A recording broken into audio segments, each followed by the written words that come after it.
that's animated. It moves. It's going throughout. So that's why we're animals. You're animating yourself. But we're trying to keep it alive. This is the best food. That's the best. But all you're doing is doing more harm than good. It's going off of your thoughts. To give like a further example of what you're saying, it's like when we learn with children. Children have one food source usually, and they grow the most per, just in size, time, everything. Right. It's not because of what the food they're getting, it's because of the energetic food that they're getting from the family, the nourishment, the attention, everything that goes into what the process is, and not just the milk that they're getting. Right. Because you can't grow exponentially just off of milk. It's the intent of what's going on and what's being poured into you. Absolutely. A child got one food source, but he grows so fast and rapidly during that time period from everything else dealing with the love, the family. That's the energy we talk about. So going back to breatharianism, what is we talking about? Don't I be telling them it ain't the food? The food is 10%. It's the totality of a lifestyle. Your social, your family, how you getting along, noticing these energies around you. All of that's nourishment. That's why the scriptures keep saying become childlike again. Just like a child, that's his best years growing. He ain't got this big thing talking about carbohydrates, minerals. That's what messed you up. An intellectual animal talking. Last doctor I talked to was giving me that speech. And then after he got done talking, I was asleep. I was like this, and I was like, huh? All right. So, then I didn't even have to argue back when we started walking. He said, I do need to start getting rid of this, though. That's what I was trying to say all along. Just this talk, everything we're talking about here. So, the 50% after you eat goes to your body to digest. But then at the same time, you're having an argument with your father, with anybody, family member, boyfriend, girlfriend, there goes the other 50%, you got nothing for you. That's when you become sick. That's when you become sick. The stress. There goes your 100% of your energy gone somewhere else. Arguing with other people, the other energy source already gone because we gave it away. That's what they mean by giving away your power and taking back your power. So again, Wu Wei is what? Avoiding stress, trying to find a better natural way of things so your energy can flow harmoniously. This is what we're talking about. So keep reading this. This biophoton Therapy. Oh, now listen at this. He's about to read biophoton therapy. Bio means life. Photon means light. Life, light, therapy. Now this is in the scientific field. They're doing it now. Don't let them fool you like we don't know what Ellie Tom talking about. Yeah, they do. Uses the healing power of light to affect hormones and cells. Listen at this. Using the healing power of light to affect the hormones and cells. Now remember we went back. The electrical system in our body and the hormonal which is our endocrine system. The glands in your system give off hormones. So the electrical system affects the hormone system. So that's why meditation is always a part of spirituality. It affects the hormones. Now they knew that, but meditation been so dumbed down that the average person don't even know what it means. I travel around the world. I meditate all the time. And I'm looking at them. Meditation is medication. You shouldn't be sick. What do you mean? You shouldn't. That's an insult in a way, ain't it? I've been meditating for 20 years. Okay, you've been I understand. I try to be easy. This is what we're talking about now. We got to bring it back into its truth. But it's dealing with light again, affecting hormones in the cells.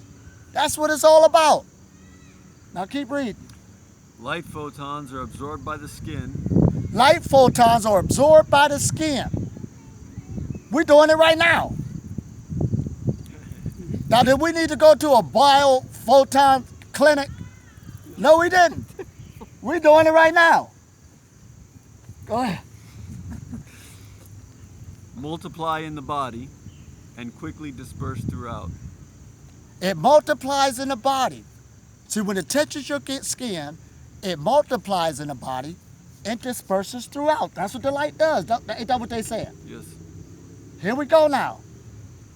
By passing through the neural pathways and along the spinal cord. Uh-oh. by passing through the neural pathways and the spinal cord. Didn't it say that? Yeah. The neural pathways, we got this big information highway going through us. All these veins, arteries, and connections. But they're neural pathways, electricity. But just by the sun touching my skin, it's dispersing through the body through the neural pathways, and it's automatically going to my spinal cord. I ain't even got to force it. It's doing it right now. All of y'all are. Here we go. They reach the brain where they harmonize the production of various hormones. They reach the brain to harmonize the production of various hormones. The endocrine system, the pituitary gland is affecting all of them. The pineal gland, it's going to the brain. Remember I said the brain needs another energy source? So when a person lets go of food right away, of course they're going to have problems. But when you start meditating, working with the light, staying up under the light, this is what takes place. That energy is going to eventually go to the brain, and when the brain got what it needs, it ain't going to starve the body. Why should it? It was just on survival before. It's comfortable now. I got it. Keep reading. Oh, this is good, ain't it? Told you this is science. This ain't got nothing to do with no belief. Go rub a magic lamp. Please let me just breathe. It ain't got nothing to do with that. The brain is saying, where am I going to get my... It's asking you. The body talking to you. You passing out, falling out over the place. It's telling you to go get something to drink, go get something to eat. I broke the process. You needed to break the process. That's what it told you. It's like what you said before. You said it's an ancient idea. An ancient idea. Catching up to it. Now listen at this. All right. Listen at this what he about to read. Biophotons. He said it's an ancient idea. Listen at this. Oh, yeah. So biophotons, light therapy, biology seems very new. Seems very new. All these little names they're using.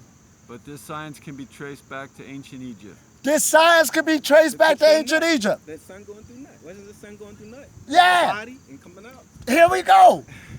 Ra. At Ra. That's what you call it. Ra's the son of ancient Egypt. And the sun today, hands down, affects all life on the planet, directly or indirectly. We got to fess up again. And this isn't a new science. They just call it biophoton therapy. See what we did? See what we found out? You ain't find out nothing. It already been here.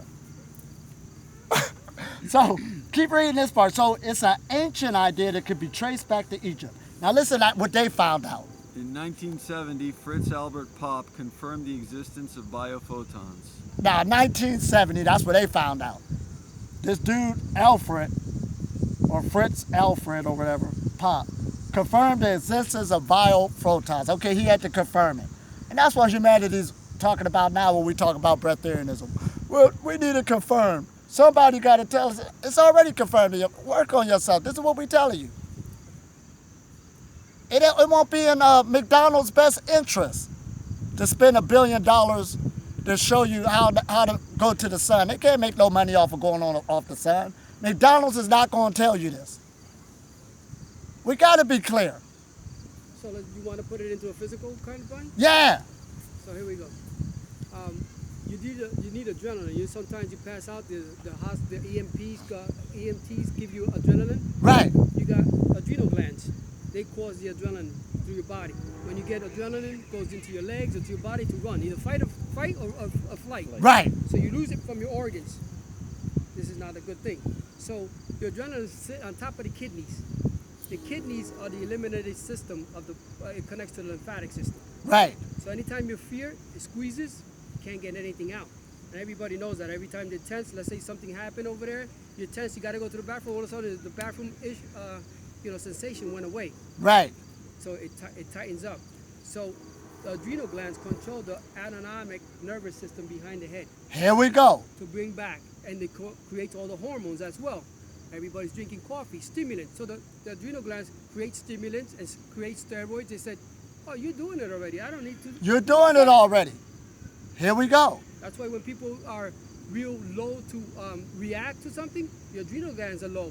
They can't react anymore. You see everybody slow, like the ancient, older days, we used to run quick, now everything is slow. Here we go. dead, and they control the kidneys functions. You're not eliminating, then more blockages. That's when you got to start getting sick. He said the key words about the body basically said, since you already figured out a new way to do it, I might as well don't work. So, when a person starts going on another food change, going into a new nourishment, there's what you call a healing crisis that usually take place. Even though they tell you about the good things of a diet, a lot of people don't tell you the bad things that come along with it. This healing crisis takes place because by you've been eating so long, there's certain things that became dormant in the body. Here we go now. So when I became a vegan and I left meat alone, I kept forgetting things. In my head, I had a headache. And I said, I thought this diet's supposed to be good. It didn't feel good. But why? Why? But luckily, me being, knowing the universe sent somebody to me and said, this is the same person that told me about Breatharian too. They said, won't you drink some blackstrap molasses? This is what they said. Take some of that and that'll make your, because your body ain't producing B12. That's what they said. It ain't producing B6 and B12. And that's what they said you need to eat meat for. Because I was about to call the whole diet a liar. So I ran. I ain't even asked her how much or nothing. So I got some blackstrap molasses, took a teaspoon, took it. Second day came around, took it. Third day came around, I didn't take it. Why did I do that? Because I forgot. The symptoms was gone. That's why I forgot. I said, oh, I didn't take it. But then I thought about it. I don't need to take it. I don't feel that way no more. That's how you know your body's back online. It's always talking to us. So that's why when you do make this journey, before you can understand food freedom, you might have to use certain foods as your medicine to wake up certain things and leave certain things alone so that the other things can start working on their own. So recently I had a friend that almost had a dog die. Right. But I know because I'm a friend. So I said, stop giving the dog peanut butter. Right. Same thing with a kid that works Giving with us it part-time, 17-year-old. I said, don't stay away from peanut butter. What? What are you talking about? I love peanut butter. Eat it every day. I said, well, the absorption comes from your intestines. It absorbs your food. So if they're clogged, I said, take peanut butter, put it on a piece of white bread and stick it on the wall. Come back 6 weeks later, it's still there. Now this ain't no coincidence. He ran into a friend of his that he knows to give him a lot of peanut butter. That's what you told him. Then you met somebody who liked peanut butter doing the same thing. It don't matter if it's a dog or a person. I used to have some pet rats who used to like peanut butter. So I told him, One was overweight from it. I had to put him on a diet. So that's what I want to ask about cravings.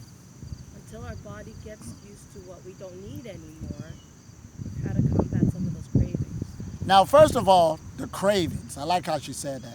Now, there's a thing dealing in Buddhism that says, now how they say that? Cravings lead to pain and pain lead to suffering. And we're all, like how we look at cravings. The wanting. The wanting. It's the wanting. Or are we associating it with hunger? See, I don't even know what hunger is. That's all how somebody's interpreting it. You're hungry just because the stomach growled. I didn't mean you was hungry. We forgot the language of the body. That was just toxicity moving. So a craving is a wanting. That's what it is. You're going to deal with that. Because we made some good relationships with foods. Certain foods we made good relationships with. We might as well nip it in the bud.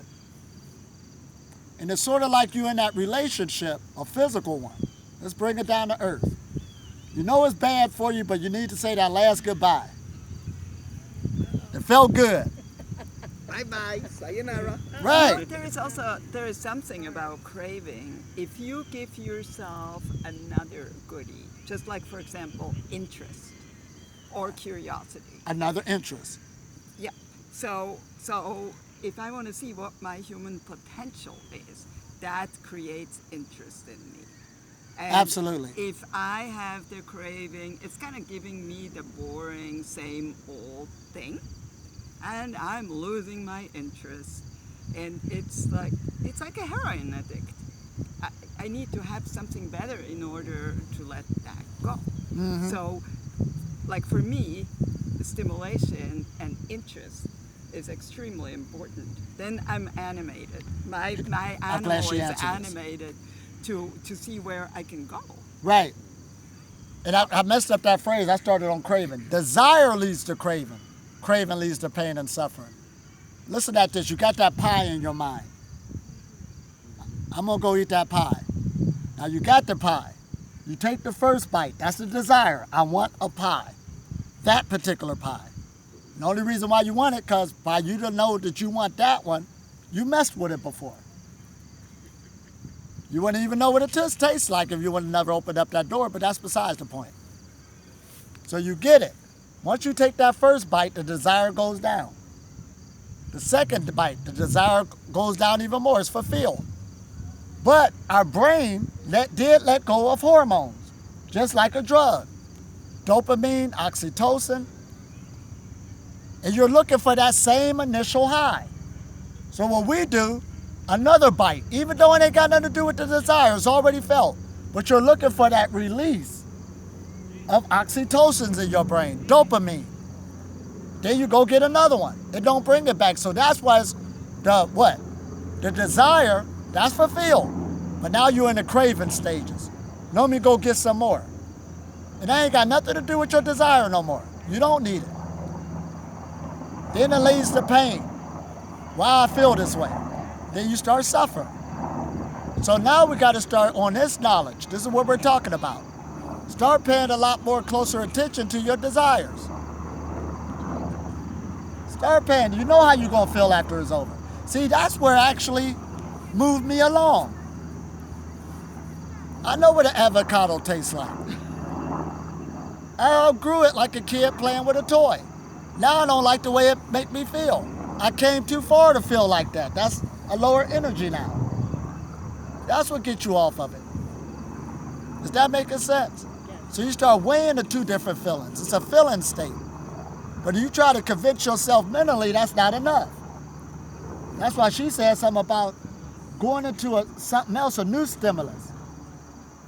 Because you do replace something in going into something else. I'm having a breatharian experience because I wanted to have the experience. Let me see what that feel like. Now once you hear, I like this feeling, I don't like that other feeling. Fear comes up, trapped, feet swell up, getting tired, all this other stuff, can't really think. But you don't notice it when you're trapped in that cycle. Wow. Yep. So we do cravings, we get cravings because we're lacking energy. That's what we are. Lacking energy. So another teacher explained to me this way. You have, let's say you work, and you put $10,000, dollars worth of energy into that, right? But you only got paid $4,000. And then the owner of the company took $6,000, put it in their pocket, gave you the $4,000. Most people spend it on cars, going out, having fun. She said you lost $6,000 of energy right there. How are you going to replenish that? You got to put it back into yourself, into wisdom, studying yourself instead of going out, because you can't replace that $6,000. So you have to put it in, find it and put it into yourself. The guy that got the $6,000 extra in currency, but your energy, eventually, since it doesn't belong to him, his faculties won't be able to handle it, and it'll go away. Because if he's doing that to multiple people, I like how he's saying this, because what we're getting into, you're being fed by a principle. A principle. Taking energy that's not yours and trying to harness it as if it's yours. Essentially, it's going to leave and go rightfully to where it should be. We're talking the mechanical aspect so you can understand why this can happen. But then it's going to start going into the principle. Your intent. Getting that mind of innocence again. This is a given as long as you stay a certain level, a certain way of thought, certain way of thinking. It all keeps cycling itself. Now read that. Let's keep going. Fritz Albert Pop, he rediscovered that light emanates from every living cell at a rate of 100,000 impulses of light per second. Now he discovered back in 1970, see, teaching breatharianism, I tell you, people late. It's been in circles. It's late. In 1970, he just finding out that each cell of the body emanate an energy of how much per second? 100,000 impulses of light. 100,000 impulses. That ain't even got nothing to do with the sun. This is why they call it the inner sun. Whoa. Did we just say that? Yeah. Now keep reading it. These impulses are called biophotons. And these impulses are called biophotons. That's the name they gave it. You produce your own light. Now, everybody's producing light, but the average person is being sustained off, like, let's say 10%. They're connected with everything, is 10%. When you're coming through this, when you're learning about this knowledge, you're increasing the light. You're increasing the photon energy in you so you can hold more light. Is this making sense? Then that's where you can lay down physical food. You'll know it. You'll know it, but this is what the tools of the practices are for. That's what we're doing, bringing in more light, just like a solar panel, wasn't we? Y'all felt it going through the hands, through the body, charging up, connected to the earth. The body will take care of its own. You said the key word. You felt it going through your body. So, doing breatharian, I had done fasting before. I could feel the energies from the floor and everything. So what happens? A lot of people are distracted with their phone or everything else. So if you're meditating, you feel all the bugs on you because you relax. You feel all the energy. Mm-hmm. When you're moving around, you could run through a rose bush and not notice until your adrenaline goes down. Right. You're all caught up all over the place. And that's how we are. We're all distracted. Our energy's all over the place. By the time we realize it, you're already sick. That's what we call sickness. That's what we call sickness. Exactly. You're late on that, And Right. The body is fragile. It's tough, but it's fragile. And these lifestyles that they made us sell into, that's what's killing everybody. Staying on time, rush, busy schedule, 2-3 jobs. Whoa. And we do the jobs to get the food. And we do the jobs to get the food. I quit my job when I learned I didn't have to eat. Hooray! Right. They said, we need you to do this today. I said, I don't feel like it. No, we need you to do this today. Nah, I'm not going to, nah. I got to go practice Wu Wei. The path of least resistance. Right. But then I had to use wisdom. I said, okay, I did create my son. Now this is the story, wisdom again. Let me wait till he get on his feet because he need to eat. All right? But as soon as he graduate, you can ask him this story too. Get in touch with him and ask him. When he was graduating, I was there and my stuff was already being sold in the house. I don't need to take care of you no more. You on your own. You're about to be on your feet. We made sure you all right. Ask him. I was on my way. I don't need to eat. You needed to eat, but now you can feed yourself. That's it. And once that happened, I was gone, living in the cave. because your energy wasn't separated anymore. Right. You kept it to yourself now. Kept it to myself. So we do have responsibilities starting out depending where you at. Don't be foolish with it. Everybody else might be dependent on your energy that you could create it. Is this making sense? But when that time comes, you can put a smile on your face. This is what's about to happen. You're bringing all that energy home back to yourself. And you could go as far as you want to go because we're dealing with energy that exists, already animating from us. Whoa! And they discovered it in 1970. Gave it a name. And they said this go all the way back to ancient Egypt, don't it? And how many thousands of years that been gone? Well, we thought it been gone. But this civilization just up on top of all it's doing is resurrecting itself. Eventually we was going to come in full circle and figure it out.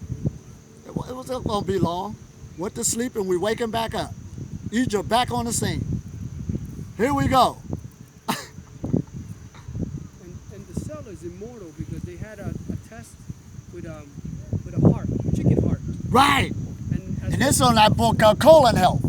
I think it is. As long as they kept cleaning out the heart, the waste out of the heart kept pumping for 19 years, and then it was a long weekend. They forgot to clean it out. It was dead by the thing after 19 years. But just the heart. That's it. As long as they kept cleaning it. That's in the book Colon Health. The cell is immortal, and we're made of cells. That's why we're not even intimidated with this knowledge of immortality. Now, Leonard Orr just died. Anybody know Leonard Orr? Yeah. He was teaching, he made the Essential Manual, Immortality, Rebirth, and talk about immortality, ascension. And that was good that he left the information back that he left. Now, we'll take it from here. Right, we got it now. That's what it is. We're all one. All he did was his job assignment to say thank you. We don't say, oh, he taught immortality. Look at him, he died. But that's him. We upgraded now. We talking bio-photon energy. Scientists is telling you it comes from every cell of the body. They just want you to pay them the money to come in the clinic after you finish running around. So they could give you light that's already free. All we gotta do is come outside. Then they got a machine that they made, where they say nature give off negative ions. And your TV, air conditioning, and stuff like that give off positive ions. So that'll make you sick being in that atmosphere too much. So they made a machine that would give off negative ions. But this is what the scientists said who made it. All you gotta do is free. All you gotta do is go to the beach, go out in the woods, be in nature. It's free. But the people wanted us to make it, we made it. So we can't blame the doctor no more. They're just trying to make me sick. Now I know a lot of doctors, and this is what they say. Sometimes they be wanting to tell a patient something, but the patient won't listen to them. They'll get cussed out. They do. I know people who cussed out doctors. How dare you tell me not to smoke? How dare you tell me not to eat this? Right. I'll get somebody else. So they got tired. I'll just treat it. And then the doctors is people too. We got to keep that in mind. Am I right or wrong? Yes. It ain't like he rubbing his hands in the office. I'm going to get Ellie Tom this time. And then where they are. The conscience is where they are, Right. It was still in the same class with other doctors, but, their mind could have been in the girlfriend at that time, so, you don't know what... Absolutely, what he got people. at that time, so Right. what you got. He did his job, All you got to do is take your weight, hope you get out the office. We sitting up there, Doc, tell me why I got so much weight. You tell him. That's why they got a thing in the doctor's office now. I'm glad they got this. They got this TV in some doctor's offices. It will tell you if you got this or feel this way, you might have this. So it'll tell you everything the way you're feeling that you might have it. So by the time you get to the doctor, you can tell him what you got. This is heavy, ain't it? You should know. He ain't living with you every day. How would I know? But all doctors deal with is the effects, not the cause. That's all he dealing with. All he knows is the numbers is off. That's all he knows. What's the first question they ask us? What do you eat? Go lose some weight. Those are the first two questions. Go exercise. So we can't blame them no more. They did a good job on a chemical level. Now we got the energetic level. Now we're coming up to what? Change the tides. Here we go. Now this is good. Now right now we're going, So let's go to that because I was doing bodybuilding. Let's get deep into that now. So they tell you to exercise and you're already sick. Yeah. So exercise creates sweating. Sweating is acid. You're on the acid side now because you're pushing things out. Right. So now you got the antiperspirant deodorants that don't want to push everything out. Also you're pumping. You're pumping, so it's pushing. Your blood is pumping in there. It's pumping whatever you ate. So if you ate that fat, it's pumping deeper into those cells. Deeper. And then people said, "Wow, that guy looked good. Looked like a bodybuilder, but died. They had a heart attack or something else. Why is that?" Right. He said the key words. Now the U.S., we got to give ourselves credit. We got the world's best athletes, but the worst health. The worst what? Worst health. The world's Worst best health. Yep, got it. athletes, but the worst health. And I just had a friend of mine who was in the bodybuilding. the protein or carbohydrates. But that's what you're taught, to get bigger. And what we're doing is, we're learning now, it was no pain, no gain, but now we're going into no brains, no gain. That's a good one. The diet means a lot now. Right, we're bringing it back. This is high education. So we're just looking at this knowledge just for somebody else. No, it's not. It's talking about us. What do they sell on TV all the time? Protein this, protein Oh, that. yeah, all the protein shakes. Shut down the kidneys. People don't understand that. That shuts down your sewer system. I even took a picture and gave it to some friends. I was I told my friend. I was at this place where they had all these energy drinks. And I took a picture. This is where you get your energy in a can. Yeah. Energy's all around us. This is where it's at. People get energy out of a can. I was telling Carlos actually just recently about a friend of mine with the protein story. He was about maybe 18 years old, perfectly healthy kid from the looks of it. Would go to the gym every day. Right. He was one of those kids that would have at least 1 or 2 protein shakes a day, minimum. Minimum. Thick, make sure it's got as much vitamins and nutrients as possible. Add all this stuff, peanut butter, ice, everything. He's 28 now, 29, and he's been on dialysis for about 5 years, 6 years. That's some deep stuff, ain't it? But he could reverse that. You know, his body shut down, his kidneys shut down, everything shut down, toxicity spilled into his bloodstream. That's what also happens when people have heart attacks. Your heart stops because it senses the toxicity in the blood and doesn't want to run the system. Right. The heart's the valve, so it just stop from spreading everything. And same thing with his blood. So now his blood, his literal body turned against him based off of what he was putting Turned into it. against them, or what we thought was health. So we're redefining things, and that's what it's about. See, the power to define. When the people have the power to define, it can create your destiny. So we're redefining things, relooking at things, so we can change these things. I was meditating. Remember I told you the realization at the house? Yeah. So, we were practicing these practices with Elitam, over here, but this when I got in here, one time I was doing by myself. I'm like, I said, Elitam, do you know that that's a natural AED? And he goes, what the heck is an AED? And everybody knows there's a defibrillator. So people get a heart attack, they put a pad up here and a pad down here. So the electricity goes across the heart. So it wakes you up. I said, that's a natural one. You go like this and you can feel it go through across your heart and wake you up every day. So simple. But And listen what he said too. To jumpstart the heart, they're doing it with energy.